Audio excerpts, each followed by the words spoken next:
Hello everyone, GoldenNova here. Our coverage of Rush continues with a throwback to a theme we've already covered on the channel, and one that our companion game decided to bring into their roster. You might remember I've got a big video on Cyber Dragons, a theme I hold close to my heart as my namesake signature theme, whose flagship card had an immense impact on the game itself. It was so popular that it's gotten waves upon waves of support over the years, and now it's time for Rush to get a chance to experience the joy of special summoning a monster with just a few too many levels. So rush on over to the weapons lab and check out the new modules we've got in place, cause it's time for Rush Cyber Dragons Explained.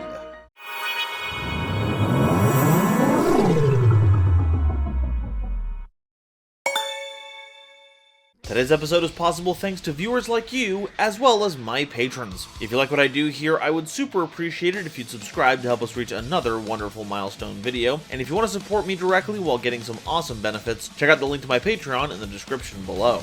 So, what's the deal with Cyber Dragons? Well, they're a series of light machine monsters, unless we dip into the Chimera Tech line, which swerves hard into dark attribute territory. But for any more information on that, you'll have to watch the original video. In fact, you'll also need to watch it if you want to learn more about Base Cyber Dragon, Proto Cyber Dragon, Cyber Dragon Zhuai, Cyber Kirin, Cyber Twin Dragon, Cyber End Dragon, and Power Bond, as all of them work more or less the same as they do in the base game, though notably Power Bond in Rush is a legend card. And big shout out to Cyber Kirin, as their role to help blunt the damage from Power Bond is a lot more palatable here when the normal summon you use to bring it out isn't the only one you have that turn. However, they're not the only imports from the base game, so let's go over a few of them that were changed up just a bit so they were compatible with the Rush format. Cyber Dragon Naxter no longer pitches a monster to special summon itself from the hand, but rather, you do that to activate its on-field effect. This allows its name to become Cyber Dragon while on the field, not the graveyard, but then special summons an appropriate monster from the grave. It's not a big change, but some of these are pretty important ones. Namely the fact that this no longer counts as Cyber Dragon in the grave, something we'll see across all the Rush Cyber Dragon cards because while the game does have continuous effects, they even label them helpfully, cards in the graveyard don't really have any effects. Chimera Tech Overdragon no longer gets rid of every other card you control on summon, so it plays nice with the neighbors, but the biggest change is probably with Cybernetic Overflow. The base card could banish any number of differently leveled Cyber Dragons from your grave to destroy a card for each one banished, but instead, now it only triggers when an opponent normal summons, not whenever you want, puts the Cyber Dragons on the bottom of your deck instead of banishing them, only lets you return 2, and only destroys 2 cards. Though I've gotta say, in Rush, that's still pretty impressive removal, so it's hard to be mad about the much lower ceiling. Overall, if you're familiar with the originals, you're not going to get too tripped up with the Rush versions of them. You'll just have to keep in mind that some of the abilities have been limited to be compatible with how Rush functions, or at least how it functions now. Only time will tell if they decide to add in the banishment. Basically, they're the only functional erratas that I agree with, so chalk that up to another miracle that Rush Duels has performed. Okay, with that brief aside about what we can expect from the old Cyber Dragons, now it's time to see what the new cards can do. Cyber Serpent is a level 1 monster with 0 attack and defense, with an effect you can activate if you have another light attribute machine type monster on your field face up. You mill 3 cards from your deck, and if 2 or more of those cards were light machine monsters, you get to draw a card. Churning through your deck is very important in this thing. So Serpent letting you mulch a bunch of cards at once with the potential for a draw is kinda wild. The only rough thing about it is that it doesn't really stand up in a fight. Okay, that's one rough thing about it. The other is that it looks easily like the most unhinged Cyber card. Serpent is about to drag me into the dark unknown after I've gathered some pages. This thing is creepy. Cyber Coatl is a level 3 monster with 500 attack and 1200 defense, whose effect requires you to have no other monster on your field. You excavate the top 3 cards of your deck, and you can special summon a level 5 machine monster from among them face up to your field, placing any remaining cards on the bottom of your deck in any order. As a lead card, this isn't half bad. Sometimes you'll hit a free card, but unless we get any way to stack our deck, we aren't exactly going to be benefiting from this consistently. But hey, if things go wrong, you can just swap out Coatl with a bigger monster by using it as tribute fodder. No harm, no foul. But if you're lucky, your game plan will get kicked into full throttle. Or should I say, full Coatl.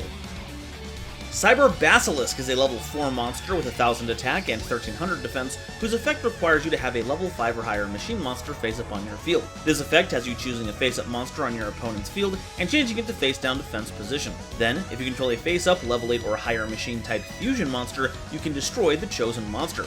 So you get some additional removal to go along with your big payoffs, and by making sure the monster is face down beforehand, it helps get rid of any pesky effects that might keep you from doing that. Or if you lack a big machine fusion, you can just use it with regular big machines to make the monster easier to run over. As long as you've got a big monster, this is their perfect companion. Though with a Basilisk, that means instead of getting stoned with a friend, you're stoning others with your friends. Cyber Griffin is a level 4 monster with 1200 attack and 1300 defense, whose effect requires you to send a card from your hand to the grave. That effect chooses a face-up level 5 or higher machine type monster on your field, and that turn, that monster can't be destroyed by your opponent's trap card effects, and if that monster is light attribute, you draw a card. So for machine decks in general, you get a way to help mitigate your opponent's trap card interaction, with the additional bonus of making up for the discard in light decks. You know, like Cyber Dragons. In that case, you don't lose any hand advantage, you dig for more combo pieces, and you set up your grave. It's a win all around. But I'd avoid taking a look at their history of TV sitcoms. The Griffins have a bit of a polarizing history. Cyber Processor is a level 5 monster with 1500 attack and 1600 defense, and if you have a face-up machine type monster on your field, you can special summon this card from your hand face up to your field. Its effect requires you to send one other card from your field to the grave, and that effect makes this card's name Cyber Dragon for the turn. Then you can special summon a Cyber Dragon from your grave face up to your field. So hey, you can get base Cyber Dragon back, that's pretty useful. Especially because you can send any card to activate this effect, not just other monsters, so any spell or trap cards that aren't pulling their weight can be converted into a pretty beefy body. Which is more than I can say for Cyber Processor itself. This looks like what happens if you leave Cyber Dragon out in the sun for too long. Why that snake so goopy? Cyber Dragon Raquette is a level 8 monster with 2100 attack and defense, and you can tribute summon this card in attack position by tributing a light attribute machine type monster. Its effect requires you to send the top card of your deck to the grave, which makes this card's name become Cyber Dragon for the turn. Then, you can make a face-up monster on your field gain 500 attack until the end of the turn. So it turns out, Raquette is German for rocket, which lines up with the sweet fins and engine this guy is rocking. Though I suppose the more relevant thing is that there's a number of Cyber Dragon monsters with a German naming convention, so it's continuing that legacy. The fact that you can tribute summon this with only a single tiny monster that we've talked about previously means it's very easy to deploy, and makes for the perfect pivot after you've used the effect of cards like Coatl and Griffin. And a 500 point boost ain't nothing to sneeze at either. Remember, we still have access to monsters like Cyber Twin and End Dragon, so we have some pretty good vessels for the extra oomph. But I feel like we can do better than this. I mean, seriously? Copying Seto Kaiba? The Blue Eyes Jet was funny, but no one was asking for the Cyber Jet. Cyber Assault Dragon is a level 8 monster with 2400 attack and 1800 defense, and you can tribute summon this card in attack position by tributing a face-up Cyber Dragon, which is something our next two cards can do as well. Though because it only works on Cyber Dragon, it is admittedly more narrow than what Raquette can do. Its requirements has you placing a Cyber Dragon from your grave on top of your deck, which destroys a face-up level 8 or lower monster with 2400 or more attack on your opponent's field. Ah, clever, clever. It seems they've snuck in a retrain of an original card right under our noses. Assault Dragon is doing a very big callback to Cyber Laser Dragon, easily one of the worst pieces of Cyber Dragon support in the game, whose effect works basically identically to Assault Dragon's. But Laser was bad because you had to spend 2 Cyber Dragons and a spell card to summon this, and it didn't even live in your extra deck. Assault Dragon, thankfully, does not have that baggage, so does that make it any better? Well, under most circumstances, it's able to deal with any monster it can't normally deal with in battle, which is sweet. The level 8 cap is probably meant to keep this from being an answer to big boss monsters like Maximums or Fusion monsters, which I can't complain about too much. In this context, Assault Dragon is a nifty problem solver should you need it, and it's easy to deploy when you do. And bonus, its effect sets up a guaranteed Coatl resolution, kind of. It's a phenomenal upgrade to the original. I just hope you didn't invest too heavily in photon generator units all this time, hoping they would eventually spike in price, because those are going in the garbage. Cyber Search Dragon is a level 8 monster with 2400 attack and 1600 defense, and during your main phase in which you normal or special summon this card, you can place a card from your hand on top of your deck to special summon a Cyber Dragon from your graveyard face up to your field. And since you contribute a single Cyber Dragon to summon this, you probably have one in there that you can grab. Notably, this also helps you set up Coatl, though I am recently reminded that you can only activate that card while it's alone on the field, so it's not quite as plug and play as it might seem on the surface. Still, Search Dragon helps keep Cyber Dragons on the field, which will be mighty helpful in ensuring our fusion spells have the right targets. Not to mention you won't have to go around searching for more of them. Cyber Stealth Dragon is a level 8 monster with 2500 attack and 800 defense, who has a continuous effect. If Cyber Dragon is in your grave, this card gains 2000 defense and can be destroyed by your opponent's monster effects. Like how Assault Dragon is a reimagining of Laser Dragon, Stealth Dragon takes some cues from Barrier Dragon, which is somehow even worse than Laser Dragon. It also required a secondary card and Cyber Dragon's tribute to summon it, and while it had a massive defense pool, its ability to negate attacks only triggered when it was in attack position. And having an 800 attack monster in attack position that we spent so many resources on getting is a terrible idea! But now, we don't have to worry about that. Instead, Stealth comes with a cheap tribute summon requirement, monster effect destruction protection, and an actually decent attack stat, as well as the same defense should you have the Cyber Dragon in your graveyard. This makes it a sturdy attacker in lieu of more potent boss threats, and when combined with Griffin's trap card protection, your opponent's going to have to commit something really big or really specific when it comes to taking down Stealth. Though, granted, you will have to find it first, though I think a large shiny metallic snake's not exactly going to be that difficult to hunt down. I'm thinking Stealth might not actually be its greatest attribute. Alright, that does it for the main deck monsters, and now it's time for the fusions. Cyber Rush Dragon is a level 8 monster with 2800 attack and 2100 defense, requiring 2 Cyber Dragons as material. Its effect requires your opponent to have a monster on the field, which has you drawing cards until you have 5 in hand. Then, send 4 cards from your hand to the graveyard. Also, you can special summon a machine-type monster from your hand face up to your field. Losing your whole hand might feel like a huge cost to just summon one monster, but remember, this is Rush. Next turn, you'll draw a full grip of 5, and it'll be like you never ran out of cards. Not only can this help you fill up your grave with useful monsters, not only can this help get your bigger Cyber Dragons into play, this can be used to splash with other machine support to utilize their power fairly easily. Cyber Twin Dragon still has Rush beat in terms of raw damage output, but if dealing damage isn't a priority, then you can always count on the utility and reliability of this Rush delivery. Chimeratech Crush Dragon is a level 9 monster with 2500 attack and 1600 defense, requiring Cyber Dragon and 2 or more machine-type monsters as material. Its continuous effect keeps monsters on your field from being destroyed by spell card effects, and face-up machine-type monsters on your field gain attack equal to the number of monsters used as material for this card's fusion summon times 100. So at bare minimum, this is providing a 300 attack boost, which is pretty gnarly. But not only can you sink more material into this to get an even bigger boost, your opponent can't just drop a spell card that wipes out monsters to take you out. Heck, if you wanted to be a little gremlin, you could play Dark Hole, since Crush doesn't say only protect against your opponent's spell effects. Though, granted, that's also a legend card, which means you couldn't play Power Bond, so, weigh your options. This is a pretty rowdy boss monster if I've ever seen one, and not only because of the effect, but for what's going on in the card itself. It's like they put Cyber Assault, Search, and Stealth Dragon into a big Get Along t-shirt, and they are not happy about it. Cyber Surveillance Dragon is a level 9 monster with 2100 attack and 2500 defense, requiring Cyber Search Dragon and a Cyber Dragon as material. Its effect requires you to change this attack position card to face the defense position, which fusion summons a level 10 machine-type monster by shuffling 3 or more Cyber Dragons from your field and or grave into their owner's deck as material. And this turn, the monster special summoned by this effect gains 600 attack. Now, would you believe me if I said that there is currently only a single level 10 machine fusion monster in Rush? That being Cyber and Dragon. So you make this, and now you have a way to make the biggest creature in the whole theme entirely using your graveyard while giving it a little pick-me-up.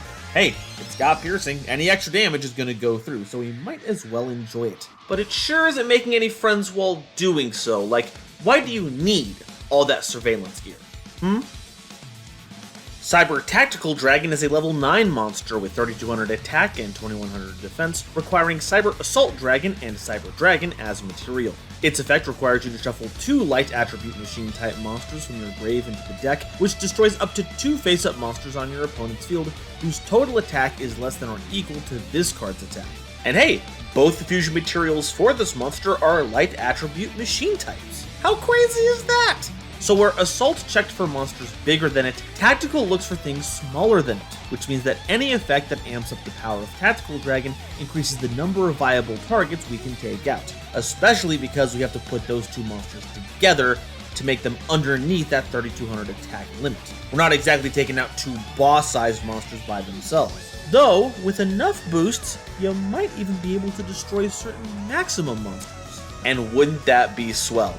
Granted, you're only destroying 1 target instead of 2, but you're destroying a more high-value target, which truly is the more tactical response. Alright, that's all of our monsters, and now it's time for the spells and traps. Cyber Entry is a normal spell card that requires you to have 3 or more light attribute machine type monsters in your grave, and it special summons a Cyber Dragon or Proto-Cyber Dragon from your hand or grave face up to your field. But that turn, you can only attack with light attribute machine type monsters. That means you'll have to cool it on the Chimera text, but that's about the only thing to keep in mind. This gets us back some Cyber Dragon names where you need them for fusion summoning, and Cyber Dragon is just generally a good body to be attacking with, and if nothing else, it makes for a great entry point for the archetype. Cyber Rush Fusion is a normal spell card that requires you to have a monster on your field. It fusion summons a monster that lists Cyber Dragon as material by shuffling up to 5 light attribute machine type monsters from your field and or grave into the owner's deck as material. Then, if you have a monster on your field other than the monster special summoned by this effect, destroy all those monsters. So you're incentivized to use the monster you have on the field as material, and you might need to do that to meet the Cyber Dragon requirement for our fusions.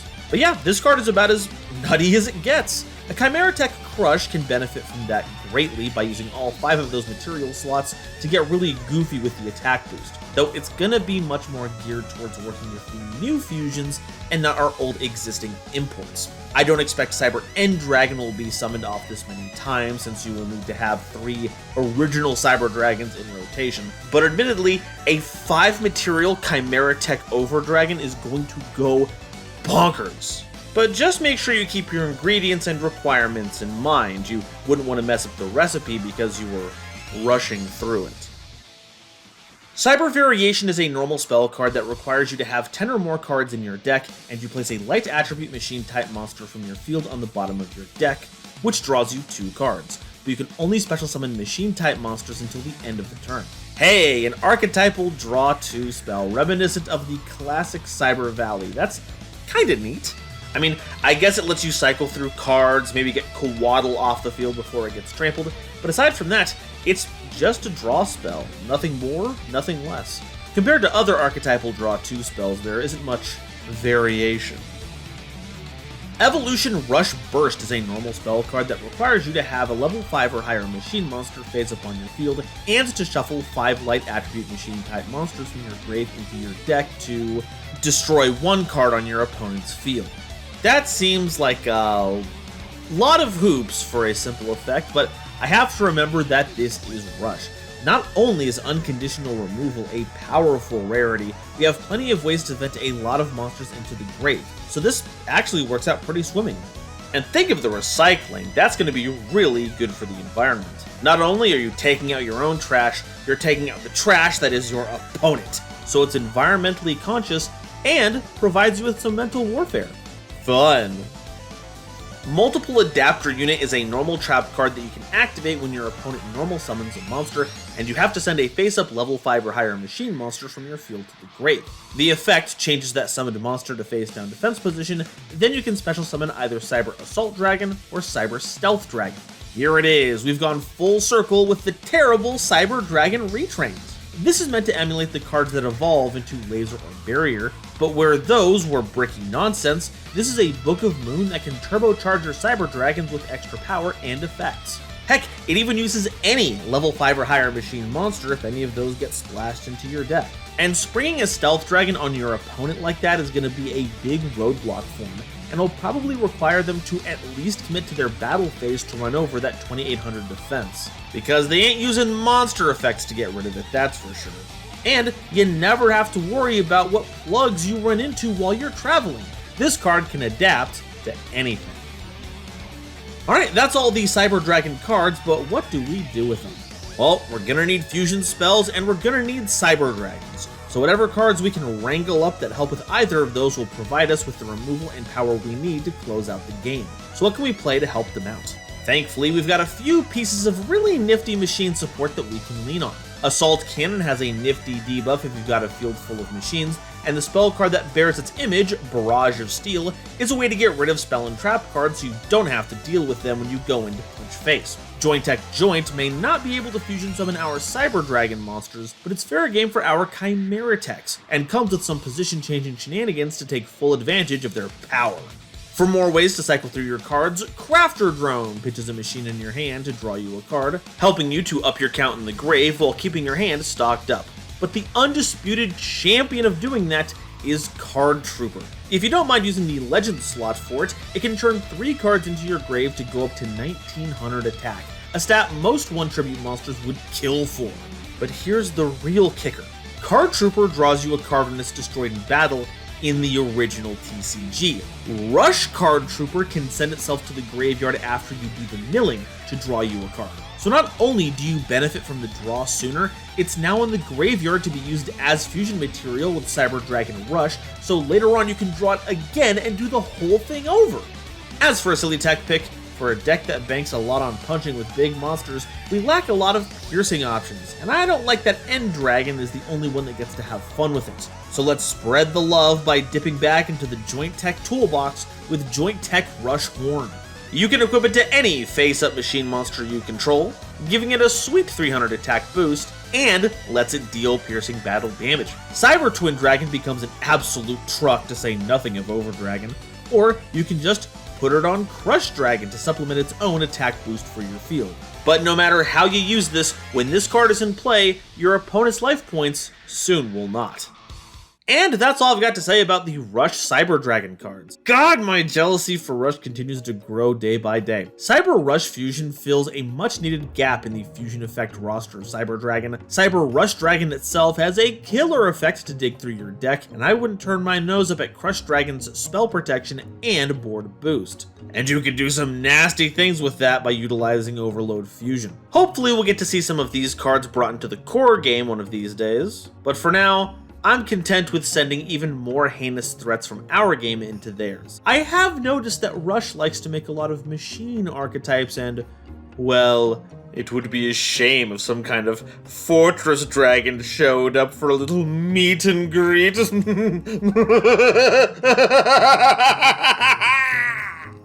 But now, I want to hear what you all have to say. Do you think the Rush Cyber Dragons make for a tactical evolution of the theme, or are they not having much of a Cyber Dark impact? And which one's your favorite?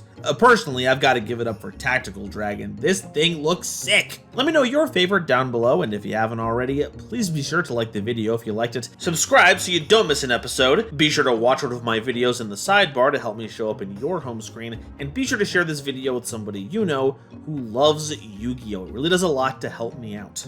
Today's episode is brought to you by Dragon Shield. Get the sleeves as strong as dragon scales that even come with their own lore, and save 5% on your order by using the coupon code GoldenNova at checkout. It was also brought to you by my lovely patrons, including this month's illustrious Quasar Commanders, Upstairs Media, and Simic Toadstool, Nebula Navigators, 3rd Dynasty, 50 Gigabytes, Ada Basilisk, Adam Zajdel, Ancient Wizard, Andrew Newman, Battle Axe, Kane Senpai, Charlie Mercury, Chibi Gohan, Christopher Fuss, Clockswork, Comrade Copperbottom, Dr. Reaper, Eric, Frankie, Garland Chaos, Green Knight, Great Big Pillock, Groog, Hair Bear, Harry the Ominous Benefactor, Iron Zero, Iskander 711, Carp, Marion James E. Picata, Meme King, Millennia Asta, Muse Clark, Neon Yaminair, Orozco 09096, Panther J, Bat Boos, Rebel King Lucifer, Red Eyes Jackalow, RJ the Jank Monarch, Sonic 21 Blast, the Critic of Innocence, Thievery Coast, and the Wizard Moose, Cosmic Crusaders ally Vatnia, Animasta, and Thurak, a random pup, Blaze Rider, Blitzwolf, Chaz Ghost, Christopher Fuss, again, Chris B, Cool Trainer Dark, Divine Dragon Felgrind 4123, Dr. Reaper RIP, again, Eki Bullock, Eva Padilla, Herbal D, Inblink, Kale the Dragon, Lobomaru 02, Manga Pages, Martin Moore 2468, Natiel Lee Alexander, Nitromo, Not Al Gore, Nyx, Obsidian, Pombo, Rhyme Kairos, Shizuka Nijimura, Sir Knight JCB, Sphelia, Stephen Huntsman, Stephen Williamson, The Legendary Raven, The Phantom Knights of Shitted Pants, The Queen of Time, The Gene, Tiger X2476, Tristan O'Meara and Zaldreka, as well as the lovely Starlight Explorers you see on screen now. If you'd like to help me in my journey to cover all of Yu-Gi-Oh's archetypes, get my videos early, be a part of these credits and other awesome perks, it would mean the world to me if you would check out the link to my Patreon down in the description, or consider joining as a YouTube member. And if you'd like to see more Rush cards that are imported from the core game, check out this video where I cover the Rush heroes. It even includes a Rush-specific faction of heroes.